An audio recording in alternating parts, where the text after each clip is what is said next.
Hello, everybody. Here I am with Tony Roberts. I'm the organized academic, Elizabeth Wells.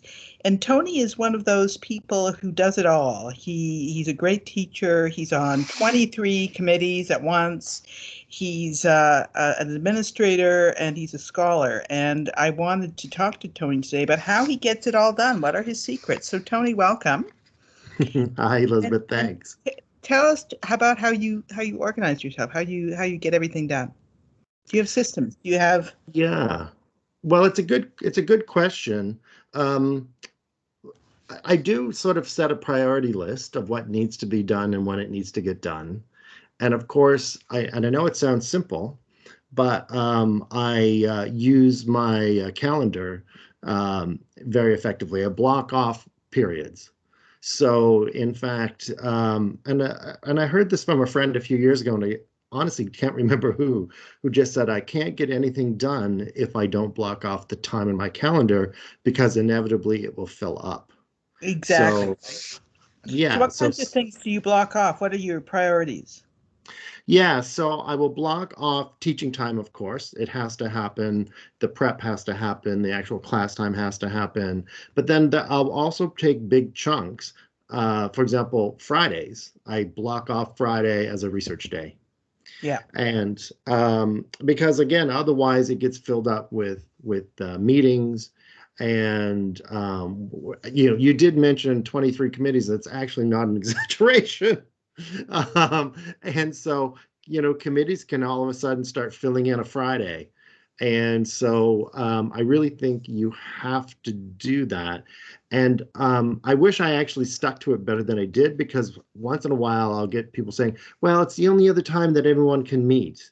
And but I'm trying my best to stick to it and just make certain that I block off that time. I also do something else, which is not for everyone, and that is I work quite late. And the reason I do that is that often I find by 9 o'clock or so in the evening, no one's emailing you, no one's asking you to be on a committee. There are Right. and so I get some of my best work done, to be honest with you, after about 9. So would So you consider yourself a night owl type of person then, as opposed to a morning person? Yes. I am, and although that's changing a little bit, funny sidebar. Two and a half weeks ago, I adopted a little dog, and he gets up at 6, and so, but nonetheless, yes, mostly I'm a night owl. That's when I get a lot of work done. I've done that for years and years, and again, it's because it's uninterrupted. I can focus. I can do what I need to do. We just had, end of term here, as you know, and so grading was really an important thing to get done. And again, in the evenings, not being asked to participate in committees or one-off meetings or people dropping in. And people drop in often for very good reasons, right? They want to talk about an upcoming conference that maybe you're going to, or they want to talk about a teaching issue or what have you. So very good reasons. So that's what I have a tendency to do is block off the time, think about when quiet times might be. Sundays are a big day for me to get work done. Yeah. Again, it's not going to work for everyone, but I do find that again, people aren't calling me, they're not dropping in, there are no committee meetings. I can focus on work. So yeah, that's kind of how I do it. So I don't exactly have systems because I know there are various systems out there for organizing your work. I do think about the slow professor a lot. Mm. I'd love to be able to be one of those people. I don't know that I really am. So the Sieber and Berg book that came out a Right. few years ago, and Yeah. we had them come here to Mount A and give a talk, and I loved the presentation, the book. They're fantastic, but that requires, I think, a shift, an administrative shift that we haven't quite realized yet. So it's all Right. fine and well to want to embrace the slow professor. And I love this idea of being reflective and thoughtful and digesting, which is what we want our students all to do. But unfortunately, if you're on dozens of committees and you have research responsibilities and you have teaching responsibilities and you're just trying to hustle, for lack of a better word, it becomes very difficult to be that slow professor. So evenings and on Sunday, I can kind of do that. I can kind of be that slow professor, or at least uninterrupted professor. Right. Yeah. So, what inspires you? Where do you get your motivation from? You're obviously very passionate about what you do, but where do you get that from? Yeah, I think part of it is growing up working poor in rural New Brunswick, and wanting to make social change. And so I've been an activist for a very long time, not so much the last 10 years or so, but I was for a long time, so for decades. But I also see, and Bell Hooks would be on board with this, I see education as also very revolutionary in many ways. So the courses I teach on sexuality, on gender, on community, contemporary theory, etc., human sexuality, to me, that's also about basically being activist and revolutionary and trying to make positive social change. So part of that comes from wanting to see that realized and wanting to see those kinds of positive and pro-social changes. I think some of it comes from, so I became very involved at an early age in some ways. So it was over 30 years ago, or 30 years ago, I became interested in women's studies. So I have a degree in women's studies, which I know is a little unusual for someone 30 years ago who was born male. And so that really inspired me. Sue Campbell was a prof of mine at Dalhousie when I was there. And she definitely inspired me. I took her intro to feminist philosophy class, and she writes about care, by the way, and she really inspired me to think about care and empathy in a more philosophically rigorous kind of way. And so the social change, and then certain people like immediately in my life, like Sue Campbell, sorry, but then also other academics. So I think of people like Judith Butler and Nancy Fraser, Jane Flax, Sheila Ben Habib. These are the kinds of people, at least academically, who also I find inspirational. So I read their things, I read their work, and I go, oh, this is fantastic. This is wonderful. I kind of want to be part of this. And so that's also what kind of inspires me and motivates me to sort of keep going.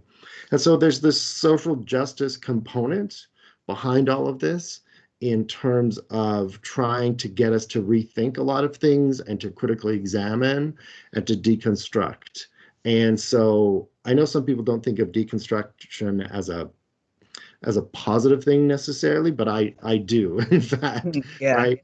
So deconstructing those structures, in fact, is productive, and Foucault would agree. And who can argue with Foucault? Who I'm can't? just Yeah. so I think those are the kinds of things that sort of motivate me and inspire me and get me, and students, I'll be honest with you, students also really inspire me. Some of them are just fantastic and engaged and want to learn and want to change as well, not just themselves, but the social world. And so they can be really motivational as well. And then I have lovely colleagues too, right? Mhm. Some of them here at our institution, some of them in other places. I think about you, I think about Jessica, and I'm not just throwing those names out, but it's true. Yeah. Um, I think about my friends at other institutions as well. My good friend Claudine, who's at Acadia, who are all doing really interesting, important work, trying to make the kinds of change I think that we all envision. So, yeah. Great. So you have a kind of a unique approach to social media, and when my question is sort of what saves you the most time and energy in your life, and what do you get rid of? And I have a feeling I know what your answer is going to be. Okay. So it's funny because a lot of people see me as very techy. So one of the things I do is I have a job as an educational technology consultant. I have in the past been involved in developing e-learning standards through the IEEE and IMS and what have you. I've written, a fair bit of XML. I've done database administration and architecture, and so a lot of quote unquote techie stuff. Mhm. And but one of the things I get rid of is a lot of social media. So I'm not much of a Facebook person at all. Even though I've had an account for a long, long time, Twitter, Instagram, I've had these accounts for a very long time, but I really don't use them, even though I teach digital sociology. Um, Mhm. but in digital sociology, we do some different kinds of things, quite frankly. So I kind of get rid of that stuff. And this is going to sound a little harsh. I also get rid of relationships that I don't find fulfilling. That very good. That's very Yeah, interesting. Yeah. Yeah. It's a hard thing for everybody to do, but I can see how that would save you a lot of time and energy. Yeah. yeah. And again, it's not meant to be harsh. It's just I do take stock every once in a while and think, okay, is that a fulfilling relationship? Do I feel good about that? Yeah. And if I, and it's not like I say, well, then I'm not talking to them anymore. It's more that I will not prioritize that anymore, getting back to sort of organizing and priorities and what have you. Yeah. Um, and so saving me time is things like cutting out certain kinds of things because I will spend a lot of time learning new things too, right? So I was really interested in H5P, for example, which is sort of a way of creating interactive content when everybody had to move online the last little while. And I wanted more engaging, interactive lectures. And I've been teaching online a long time, but H5P hasn't been around for too long and hasn't been integrated into LMSs, to learning management systems, for that long at all. So, sometimes I actually do things that take me more time, but I also think that those are more fulfilling for students, the more engaging. I think they're more fulfilling for me as well. It also facilitates, so even though we've been going online, it will facilitate me flipping the classroom later on if I want to do that, because I've been flipping classrooms for quite some time. Hmm. So, sometimes you have to learn new things too. It's not just about cutting out certain things. Um, and yeah, and one of the interesting things too, and I will say this to faculty when I'm doing consultations with them, and I say digestive bits. And what I mean by that is bite off what you can digest. So Yeah. don't think, oh my God, I have to know everything there is about this software before I can use it. It's like, what do you need it to do for you? And once you've decided what you want it to do for you, and sometimes you'll discover new things too, don't get me wrong. But once you do that, you can kind of let the rest of it kind of wash away and not worry about it. So you don't have to know even something as simple as Word. Word is a very powerful piece of software, but we don't know how to use it all, and we're okay with that. And it's the same with the new piece of software. Learn kind of what you need and what you want, But don't feel and you have to master all this stuff all at once. Yeah. exactly. You'll be overwhelmed and Yeah. it'll shut you down. And I think that's a potential problem. Yeah, quite. Yeah. Yeah. So, what advice would you give? You've been in the trenches now for a number of years. What advice would you give, especially new faculty who are coming into the scene, about how to get it all done and preserve a kind of a balance in life? It's not an easy one, I'll be honest with you. And some of my friends and colleagues have said sometimes I swing, the pendulum swings a little far for me sometimes, and I work too much, quite frankly. Yeah. So it isn't easy, I'll be honest with you, because there's also within me the tension that I'm not getting enough done. Right. And so I always feel like, oh, geez, I've got more to do and I'm not getting it done. And this has to happen. I have to organize this research I'm doing and what have you. So it's interesting to hear about that tension. But an interesting thing that's come out of feminist scholarship is that we can't necessarily do it all. And I say it's come out of feminist classroom, at least, sorry, feminist scholarship. That's my entry into it, or has been, because there was kind of this mythology around women being able to do it all. And why do I specifically mention women? And it's because as women entered the workforce in the 60s and 70s, now don't get me wrong, women had been in the workforce, especially if you were working class and what have you, for centuries. But nonetheless, there was this shift that was going on in the 60s and 70s.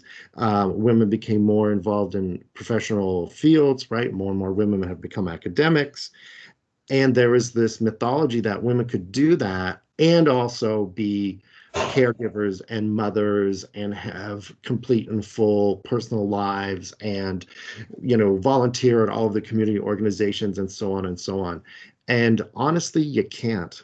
And I think that's the hard pill to swallow, is Mhm. realizing, okay, I can't do it all and be it all. That emotional labor that so many women are saddled with all the time, that is not something you can do and also be a full-time academic and also, have a number of children and also like fill in the blanks. What's also good about that is it gets you not only to be realistic about what you can accomplish, but also recognize how sexist it is, how classist it is, how racist it is, because all of these things intersect in terms of this mythology of there's a mythology of the meritocracy, but there's also this mythology of being able to do it all, as we've been talking about. And that means you start to recognize the institutional barriers. You start to recognize that maybe other people are also responsible for things like emotional labor. It's not just women or certain uh, um, minorities. I don't like the word. That's why I hesitated. But right, because that's often who ends up doing a lot of this labor that's not acknowledged, it's not paid. Even things like, feminists were writing in the 70s about this and 80s about, and still are, to be honest with you, work around the household, right? So in the research, men and women often will say, oh, yes, we equally share the household chores. And then you actually do the research and have them actually keep track of the kinds of chores they do around the home, and you realize it's actually more like 20/80.